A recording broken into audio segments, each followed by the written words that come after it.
அடையலாம் அப்படின்னு சொல்லி ஒரு கான்செப்டை ட்ரிக்ஸ் தர்றான். ஸோ எவ்ரிதிங் இஸ் ட்ரிக்ஸ்னு மட்டும் நீங்கள் ஃபீல் பண்ணுங்கள். இப்போ அப்படியே மேஜிக் நிபுணர்களை வாங்க, நாங்கள் பண்ணுவது tricks, okay enjoy it, go on. அப்போ இவன் சொல்லியிருக்காங்களான்னு பாருங்கள். இதைத்தான் யூஜிகே உடைக்கிறார். உலகத்திலே உண்மையை இப்படி பொழிந்தவர் எவருமே இல்லை என்று நான் யூஜிகேயை சொல்லி கொண்டிருக்கிறேன் என்றால் புரிந்து பாருங்கள். ஒரு மேஜிக் நிபுணன் சொல்லுகிறானே, அலைபேசியை கண்டுபிடித்திருக்கிறான்.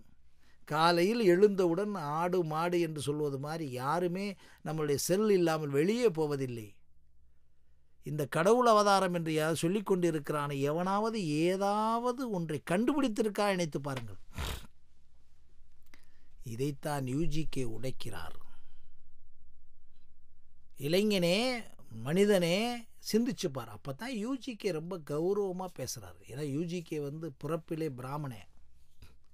அவருடைய மரபணு ரீதியாக உங்களிடம் எடுத்த எடுப்பிலே வேகமாக பேச முடியாது. அதனால்தான் இந்தியாவை விட்டு அவர் வெளியே போய் விடுகிறார்.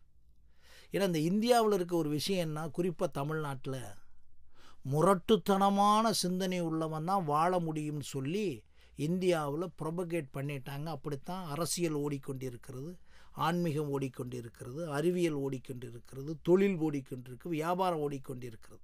ஒரு வியாபாரியே இன்றைக்கு டிவிஎஸ் நிறுவனம் போன்ற நிறுவனங்கள் கூட, இதையே நான் வெளியிட்டு சொல்லுகிறேன், இவர்கள் கூட தங்களுடைய நிறுவனங்களில் நாளைக்கு இந்த பணத்தை கட்டவில்லை என்றால் வாகனங்களை தூக்குவதற்கு யாரை வைத்திருக்கிறார்கள்? போலீஸை வைத்து எடுக்கிறார்கள். டிவிஎஸ் போன்ற நிறுவனங்கள் கூட என்றால் அவர்களுமே தங்களுடைய நிறுவனத்தை ஒழுங்காக நடத்துவதற்கு முரடர்களைத்தான் பயன்படுத்த முடியும்.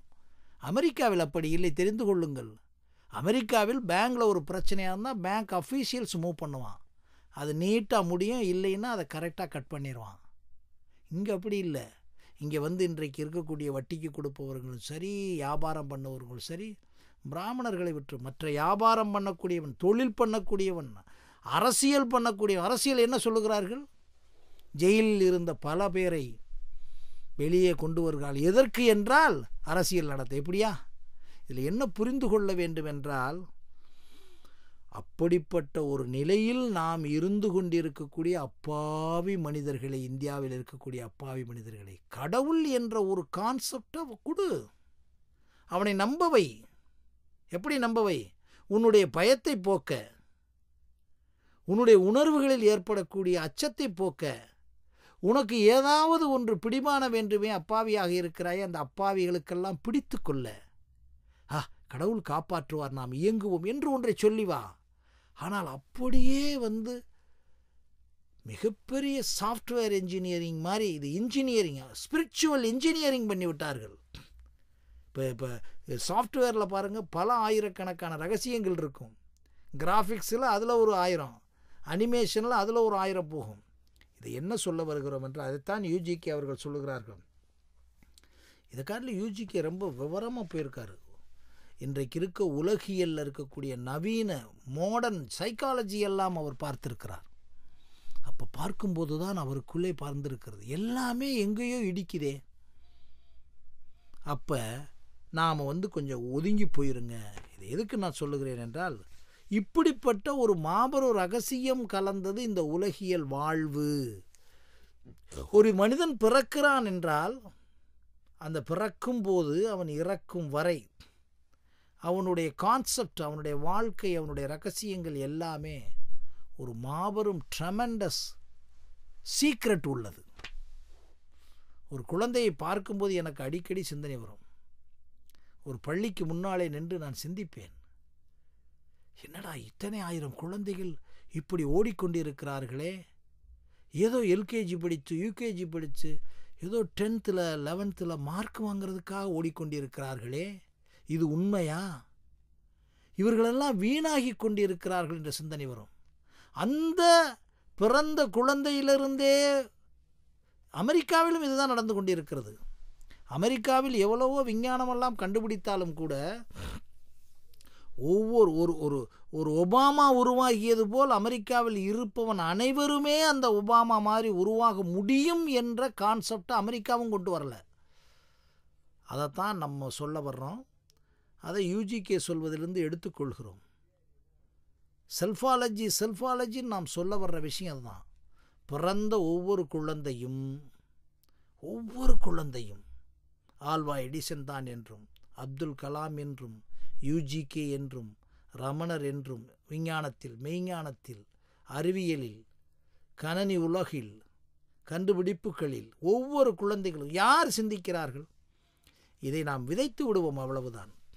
இந்த ஒளிநாடாவை கேட்பவர்கள் அல்லது இந்த இணையதளத்தில் பார்ப்பவர்களுக்கெல்லாம் உண்மை அதுதான் என்று புரிய வந்தாலும் செய்ய மாட்டார்கள் என்பது தெரிந்தாலும் பேசுகின்றோம். யாருமே அப்ளை பண்ணுவதில்லை. எனக்கு பிறந்திருக்க ஒரு குழந்தை இன்னும் 25 ஆண்டுகளில் இந்த உலகத்தை ஆளப் போகிறான், அப்படிப்பட்ட சக்தி உள்ளவன் என்றதை உணர்ந்தாலும் கேட்டாலும் புரிஞ்சாலும், நான் போய் வேலம்மாள் ஸ்கூலில் படிக்கணும் சார், நான் அந்த டிவிஎஸ் ஸ்கூலில் படிக்கணும் சார், என்ன பையன் நல்லா படிச்சிருவேன், நத்திங். அவன் படிக்கிறதுன்றது நீங்கள் உங்களை அந்த பையனை கொலை பண்ணிக்கிட்டு இருக்கீங்கன்னு நான் சொல்லுவேன். எங்கள் செல்ஃபாலஜி மூலம் தற்கொலை பண்ண விடுகிறீர்கள். கமலஹாசன் எதை படித்தார் என்றால், ஆமாம் சார் படிக்கலை. திருவள்ளுவர் எதை படித்தார் என்றால், ஆமாம் சார் படிக்கலை. அப்புறம் ஏன் உன் மையனை படிக்க வைக்கிற? ஏதோ ஒரு பாடத்தை இல்லை சார், படித்து வேலை வாங்கிட்ட சம்பளம் வாங்கிட்ட, அப்புறம் வாங்கியாச்சு சார், அப்புறம் ஒரு இடத்துல நல்ல கல்யாணம் பண்ணணும் சார், பண்ணிவிட்டு அப்புறம் என்ன செய்ய போகிற? ஒரு வீடை வச்சாச்சு, அப்புறம் அவனுக்கு பிள்ளை பிறந்துருச்சு, அப்புறம் என்னையா பண்ண போகிற? ஆடு மாடை காட்டிலும் கேவலமாக வாழ்கிறோம். அதைத்தான் யூஜிகே உடைக்கிறார். அதனால தான் யூஜிகேவை நான் படிச்சுக்கிட்டேன். ஏன்னா ஒரு குழந்தை பிறந்த உடனே அவன் ஒரு அப்துல் கலாமாக பிறந்திருக்கிறான் என்று சிந்தித்தாயா நீ? யூஜிகே தான் சொல்கிறாரு. ஒவ்வொருவனுக்குள்ளே இருக்கக்கூடிய ஒரு மாபெரும் சக்தி இருக்கிறத சொல்கிறார் பாருங்க அழகா.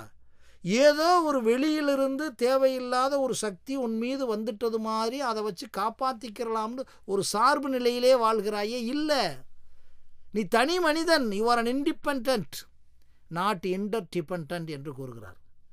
உனக்குள்ளே அத்தனையும் கொண்டு வர முடியும், அத்தனையும் செய்ய முடியும். இந்த இந்தியாவை பிடிக்கிறவன் வாழ்கிறவன் யாருன்னு நினச்சிப்பாரு. யாருங்க? ஒரு மனிதன் தானே. நீங்கள் நினைக்கிற கடவுளா? ஏசு கிறிஸ்தா? அப்போ இவன் என்ன சொல்கிறான்? இவன் ஒரு ட்ரிக்ஸ் பண்ணுறான். சந்தோஷம்.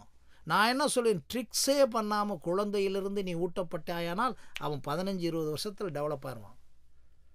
இந்த இந்தியாவை நமக்கு எப்படி பிடிக்கலாம், தமிழ்நாட்டை எப்படி பிடிக்கலாம், இந்த உலகத்தை எப்படி மாற்றலாம், தனக்கு என்னென்ன விஷயங்கள் இருக்குது, ஒவ்வொருத்தனுக்குள்ளே என்ன இன்புட் பண்ணலாம்னு சொல்லி மாறிடுவான்.